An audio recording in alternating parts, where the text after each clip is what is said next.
You know how some people just have it? That magnetic quality that commands a room without them even trying? We often think that's something you're either born with or you're not. But what if that's wrong? What if presence is actually a skill, something that can be designed, practiced, and built piece by piece? Well, that's the blueprint we're going to walk through today. So let's start with a big question that really frames everything we're about to cover. What if the key to influence, to making a real impact, isn't just about what you do, but how you show up? It's a subtle shift, right? But it changes everything. It puts the focus on the energy and the intention you bring into a room. Okay, so here's our game plan. We're going to tackle this by climbing something called the presence pyramid. We'll start at the bottom with the blueprint itself. Then we'll build up through the unspoken foundation, move on to curating your world, and finally, we'll reach the very top, the impact of interaction. It's a step-by-step journey. All right, let's dive into section 1, the blueprint for presence. This is all about understanding the basic architecture of what makes someone influential in the modern world. First things first, we've got to update our software.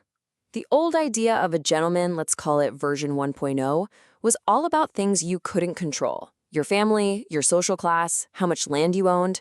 But Gentleman 2.0, that's a whole different story. It's an inclusive idea, open to anyone. It's defined by things you can control, your character, how thoughtful you are, and the respect you have for yourself. It's earned, not inherited. So what exactly is this presence we're trying to build? Here's the core definition, and it's so important. It's the intentional alignment of what's going on inside you, your confidence, your values, your character, with how you express all that on the outside, the way you talk, the way you dress, the things you do. The key word there is intentional. This isn't magic, it's a skill. It's about consciously closing the gap between who you are and how you appear. Okay, let's move to the base of our pyramid. This is the heavy lifting. Section 2, the unspoken foundation. We're talking about mastering your nonverbal cues and your vocal authority. Now get ready for this number, because it's wild. 1/10 of a second. That's it. That's how fast someone forms a first impression of you. And it's based almost completely on nonverbal stuff. So before you've even had a chance to say hello, a judgment has already been logged in their brain. It's a primal, lightning-fast thing we all do. And why does that tiny fraction of a second matter so much? Because of this sneaky little thing our brains do called the halo effect. It's a cognitive bias. If you project confidence in that first instant, people will unconsciously assume you're also competent, intelligent, maybe even more trustworthy. That first positive impression creates a halo that makes everything else you do or say seem better. It's a huge shortcut. So, how do we actually sound more confident? Well, this approach breaks it down into 4 very practical P's. First, you've got pitch. You want to vary your tone so you don't sound robotic. A great tip is to end your sentences with a downward inflection. It sounds more certain.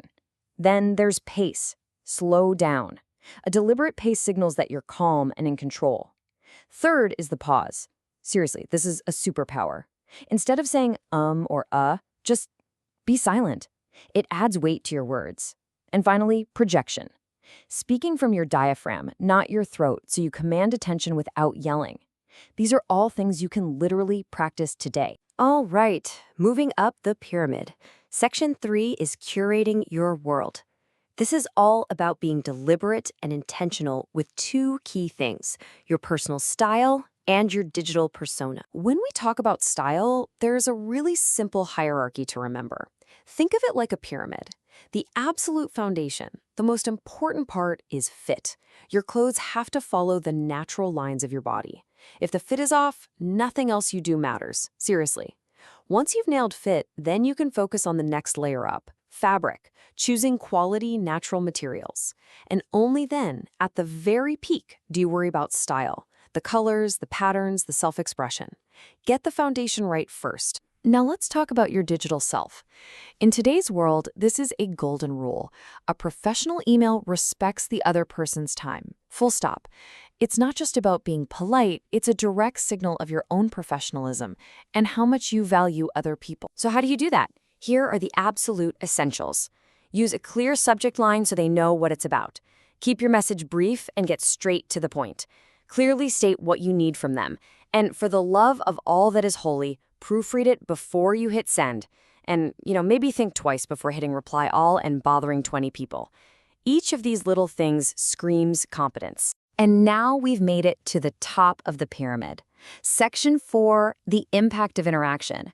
This is where we put all the pieces together to actually build meaningful relationships. This quote right here, it's a total game changer. Enter every interaction with the mindset of how can I help? Think about that. It completely flips the script from a transactional, what can I get from you mindset to a relational one. It's about leading with generosity, and honestly, it's the fastest way to build real, solid trust. Leading with that generosity brings us to the ultimate goal of presence, leaving behind what's called a positive wake. So what is that? It's pretty simple. It means leaving people feeling better for having spent time with you. They feel more energized, more seen, more supported. It's the emotional and psychological footprint you leave in your wake. And leaving a positive wake isn't just a nice, feel-good idea. It has a real, scientifically measurable effect on people. Just look at this chart. When you leave a positive wake, the cognitive performance of the people you interact with skyrockets. Their creativity, their problem-solving skills, they get better. But a negative wake, it crushes their performance. Your presence, your energy, literally makes people around you better or worse at their jobs. So as we close this out, it really all comes down to a choice. All the skills, the mindset, the intentional effort, they all lead you to this one final, powerful question you have to ask yourself. What wake will you choose to leave behind?